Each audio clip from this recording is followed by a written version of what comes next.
పిల్లల విషయంలో దయచేసి అశ్రద్ధ చేయకండి. ఎందుకంటే ఇప్పుడున్న తరంలో నా చిన్నప్పుడైతే పెద్దవారు ముసలోళ్ళు గడ్డం పెంచుకున్నటువంటి వాళ్ళు గంజాయి తాగేవారు. ఇప్పుడు పిల్లలు 15, 16, 14 సంవత్సరాలకే వాడు డైరెక్ట్గా తాగేసి సిగరెట్టు, తల్లిదండ్రులను కూడా కొట్టడానికి వెనకాడట్లేదు. వాడు 24 గంటలు వాడికి మత్తు కావాలి. ఏ పరిస్థితిలోనైనా వాడికి ఆ మత్తు కావాల్సిందే. ప్రస్తుత కాలంలో దేశమంతా, ఆంధ్రప్రదేశ్ కాదు దేశమంతా ఈ ట్రెండ్ నడుస్తుంది. అందుకని మీ పిల్లలు ఎవరు సహవాసం పడుతున్నారో, ఏ సహవాసానికి వెళ్తున్నారో ఫస్ట్ గమనించండి. వారిని దేవుని యొక్క మార్గములో పెంచండి. చిన్నప్పుడు, మరి కొంచెం పెద్ద అయిన తర్వాత నీకు అలివిగాడాడు, చిన్నప్పటి నుంచి వస్తే ఆశీర్వదించబడతాడు. ఇంకా ఒక్క మాటతో చెప్పాలంటే నా అనుభవం నుంచి నేను చెబుతున్నాను. నువ్వు ఒక్క ఆదివారమే నీ బిడ్డను తీసుకొని వచ్చి అలా చూపించి నీ పక్కనే కూర్చోబెట్టుకొని తీసుకొని వెళ్తే ఎంతవరకు గ్యారంటీగా ఉంటాడో తెలియదు. కానీ నా అనుభవంలో నేను చెబుతున్నాను. వాడి ఫ్రెండ్స్ యొక్క భుజాల మీద డ్యాన్స్ అనమాట. మందు ఇలా తాగుతూ, వాడి వయసు ఎంతో తెలుసా? 14 సంవత్సరాలు. ఫ్రెండ్స్ భుజాల మీద ఎక్కి అక్కడ డ్యాన్సు. వాడు డ్యాన్స్ చేస్తుంటే కింద ఒక రకమైన పొగ పెట్టడం, అర్థమవుతుందా? డీజే బాక్సుల ముందు డ్యాన్స్ చేస్తూ వీడియోలు తీసి పెట్టేవాడు. ఆ తల్లిదండ్రులు ఎంతగా కన్నీరు కార్చారంటే అంతగా కన్నీరు కార్చారు. చివరికి తండ్రి అంటే వాడికి బద్ధశత్రువు ఎవరంటే తన తండ్రే. వాళ్ళ తండ్రిని చంపడానికి వాడు వెనకాడట్లేదు. అంటే అంత పగతో ఉన్నాడు. తట్టుకోలేక ఆ పిల్లవాడిని తీసుకొని వచ్చి ఇంట్లో నుంచి వెళ్ళిపోయాడు. వాడు ఇక ఇంట్లో నుంచి వెళ్ళిపోయి అమ్మ నాకొద్దు, ఈ తండ్రి అసలు ఇలాంటి దుర్మార్గుల కడుపులో నేను పుట్టానా అని వెళ్ళిపోయాడు. ఎందుకు వెళ్ళిపోయాడు తెలుసా? వాడు తల్లి తండ్రి నాయన నువ్వు చేస్తుంది తప్పు పనిరా, ఈ వయసులో చదువుకోవాల్సిన వయసులో చెడిపోతున్నావేంట్రా అని చెప్పినందుకు వాడు అంత పగ పెంచుకున్నాడు. చివరికి ఇక్కడ తిరిగి ఎక్కడ అన్నం లేక చివరికి వాడికి తెలిసిన స్థలం, సండే స్కూల్కి వచ్చిన స్థలం దేవుని మందిరం కనుక ఇక్కడికి వచ్చాడు వాడు. హల్లెలూయా. ఇక్కడికి వచ్చిన తర్వాత అండి వాడు మారాడు. చూడండి, ఇప్పుడు 4 నెలలు అవుతుంది. పాలన అన్ని దగ్గర పనిచేస్తాడు. ఆయన మేస్త్రి ఎవరైనా తొలుగుతారు కానీ పక్కకి పనిలో నుండి వాడు తొలగటల్లా. వాడి దగ్గర ఒక సెల్ ఫోన్ ఉండేది. తెలుసుగా ఈ సెల్ ఫోను.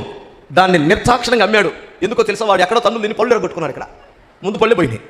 నేను అడిగాను, ఏంట్రా సెల్లు అమ్ముకున్నావంట కదా, ఏం చేసుకుంటున్నావా డబ్బులు అన్నాను. అన్నా పళ్ళు కట్టించుకోవడానికి అమ్ముకున్నాను అన్నాడు. మరి రోజు సెల్ చూడాలి కదరా నువ్వు అంటే, ఇంకొద్దన్నా నాకు సెల్లు పళ్ళు ఉంటే చాలు అన్నాడు. హల్లెలూయా. ఏంటి ఆడికి ఎవడో చెప్పలేదు. ఆడంతటి కాడు అమ్మి ఒక మనిషిగా మారడానికి దేవునికి ఒక్కడికి మాత్రమే వల్ల అవుతుంది. అందుకని చేతులు కాలిన తర్వాత ఆకులు పట్టుకోవడం ఎందుకు? పిల్లల్ని పరిచర్యకి కూడా పంపించండి. 1 సారి 2 సార్లు 3 సార్లు వచ్చాడంటే నువ్వు రమ్మనకుండా వస్తాడు వాడికి ఇక్కడికి. అర్థమవుతుందా? ఇక నువ్వు చెప్పాల్సిన అవసరంలా. ఎక్కడున్నావురా అంటే చర్చిలో ఉన్నానంటాడు. ఒకటే మాట. ఎందుకంటే ఇక్కడ దేవుని యొక్క ఆకర్షణీయమైన ఆ అభిషేకం ఇక్కడ ఉంటుంది పిల్లలకి. ఒకవేళ ఈ ఆకర్షణ వద్దు, ఇక్కడ చెడిపోతారు నా పిల్లలు. నా కొడుకు ఏంటి అక్కడికి వెళ్ళి సాంబార్ అన్నం తింటామేంటి?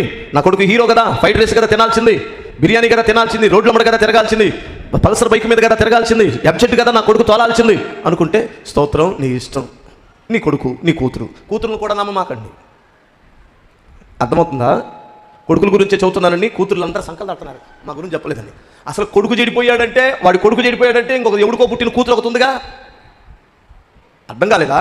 ఇప్పుడు ఈయన కొడుకు చెడిపోయాడని మనం చెప్పుకుంటున్నాం. ఎవడికో ఎక్కడో పుట్టిన నీకు తెలియనటువంటి వాని కూతురు ఒకటి ఉంది కదా, ఉంటేనే కదా మరి వీడిట్లా అయ్యాడు. అర్థం కాలేదా? మొన్న ఒకటి పిచ్చెక్కొచ్చాడు. వాడికి అన్నం తింటలేదు, అన్నం మానేశాడు.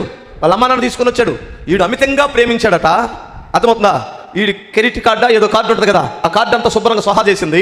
తర్వాత ఏరే వాడిని పెళ్లి చేసుకుంది. నువ్వు నాకు ఇష్టం లేదురా, నువ్వు నిన్నెందుకు చేసుకుంటాను? ఓన్లీ ఫ్రెండ్ అంతే, నేను ఫ్రెండ్ అనుకున్నాను, నేను లవర్ అనుకోలేదు అన్నాను. ఒకటే మాట.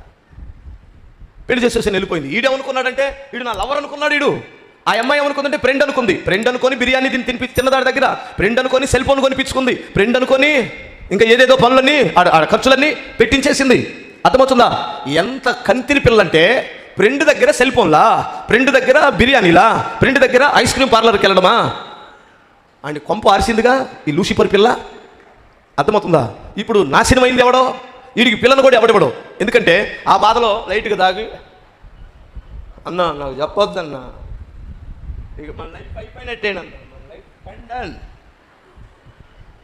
పిచ్చాడు. ఆ అమ్మాయికి ఉన్న ధైర్యం వీడికి లేదు. ఈ పిచ్చి పనికి మాలినోడికి వీడికి లేదు. అదేమో ధైర్యంగా పెళ్లి చేసుకొని వెళ్ళిపోయింది. వీడంట ఖండన అయిపోయిందంట. ఇక మజును కదా దేవదాసు, పిచ్చడా.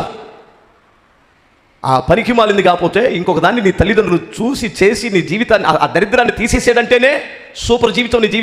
నీ జీవితంలో దరిద్రం పోయింది అనుకోవాలా? ఎందుకో తెలుసా? ఇది రేపొద్దున నిన్ను ఫ్రెండ్ అని నిన్ను ఖాళీ చేసిన పిల్ల పెళ్ళైన తర్వాత కూడా ఒక ఫ్రెండ్ని పెట్టుకుంటే ఏం చేస్తావు? ఈ పనికి మాలిన పెళ్లి కాకముందు ఇలాంటి ఫ్రెండ్షిప్ అని, ఆ షిప్ అని, ఈ షిప్ అని వెళ్ళకూడదు. వాటి జోలికి వెళ్ళకుండా ఉండడం ఎంతో మంచిది. పిల్లలే కదా మన ప్రాణం, పిల్లలే కదా మన సమస్తం, మన ఆస్తులు. వాళ్ళని కానీ ఎట్లో గట్ట ప్రభువులో పెంచుకోగలిగితే